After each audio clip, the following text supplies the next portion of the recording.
ಬಳ್ಳಾರಿ ಪಟ್ಟಣದಲ್ಲಿ 3ನೇ ತಾರೀಕು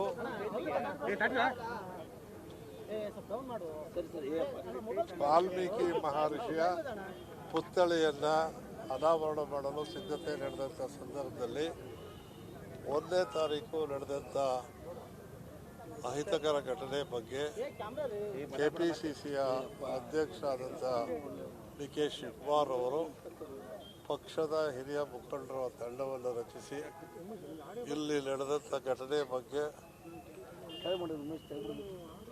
ಒಂದು ವರದಿಯನ್ನು ಕೊಡಿ ಅಂತ ಹೇಳಿ ನಮಗೆ ಈ ತಂಡದಲ್ಲಿ ನಾನು ಮತ್ತು ಹಿರಿಯ ನಾಯಕರಾದಂಥ ಜಯಪ್ರಕಾಶ್ ಹೆಗ್ಡೆ ಅವರು, ಕುಮಾರ್ ನಾಯಕರವರು, ರಘುಮೂರ್ತಿಯವರು, ಜಕ್ಕಪ್ಪನವರು ಒಳಗೊಂಡಂತೆ ಬೆಳಗ್ಗೆ 11:30 ಇಲ್ಲಿಗೆ ಬಂದ್ವಿ. ಬಂದಾದ ಮೇಲೆ ಸಾರ್ವಜನಿಕವಾಗಿ ಕಾಯ್ಬೆನಲ್ಲಿ ಕುಳಿತು ನಮ್ಮ ಎಲ್ರಿಗೂ ಹೇಳಿ ಕಳಿಸಿದ್ವಿ. ಭಾಳ ಜನ ಬಂದು ಅವರು ಏನೇನು ನಡೆದಿದೆ ಅನ್ನೋದ್ರ ಬಗ್ಗೆ ನಮಗೆ ಮಾಹಿತಿಯನ್ನು ಕೊಟ್ಟಿದ್ದಾರೆ. ಜೊತೆಗೆ ಅಧಿಕಾರಿಗಳು, ಜಿಲ್ಲಾಡಳಿತದ ಅಧಿಕಾರಿಗಳ ಜೊತೆಯಲ್ಲೂ ಮಾಹಿತಿಯನ್ನು ಪಡೆದಿದ್ದೇವೆ. ಅದ್ರ ಜೊತೆಗೆ ಪೊಲೀಸ್ ಅಧಿಕಾರಿಗಳ ಜೊತೆಯಲ್ಲೂ ಕೂಡ ಮಾಹಿತಿಯನ್ನು ಪಡೆದಿದ್ದೇವೆ. ಇದೆಲ್ಲ ಒಳಗೊಂಡಂತೆ ಸ್ಥಳ ಪರಿಶೀಲನೆ ಕೂಡ ಮಾಡಿದ್ದೇವೆ. ಜೊತೆಗೆ ಸ್ಥಳದಲ್ಲಿದ್ದಂಥ ಸಾಕ್ಷಿಗಳು ಯಾರ್ಯಾರಿದ್ರು ಅವರ ಮಾತನ್ನು ಕೇಳಿದ್ದೇವೆ. ನಾವಂತೂ ಬಂದಂಥ ಸಂದರ್ಭದಲ್ಲಿ ಯಾರೇ ಬರಲಿ ಎಲ್ಲರನ್ನೂ ಕೇಳೋಣ ಅಂತ ಮಾತನಾಡಿದ್ವಿ.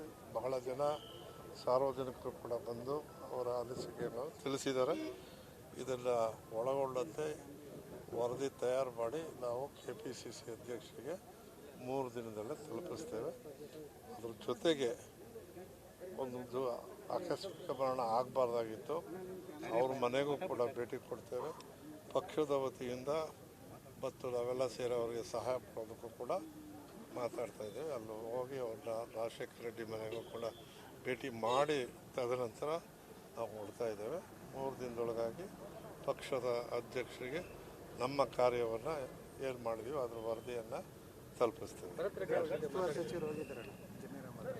ನಿನಗೆ ಯಾಕೆ ಹೇಳ್ಕೊಳ್ಳೋ ಅವನ್ನ ನನಗೇನು ಕೊಡಬೇಕು?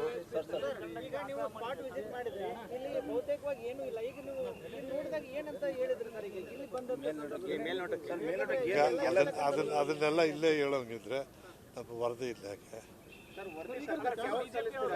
3 ದಿವಸದಲ್ಲಿ 3 ಡೇಸಲ್ಲಿ ನಮಸ್ಕಾರ.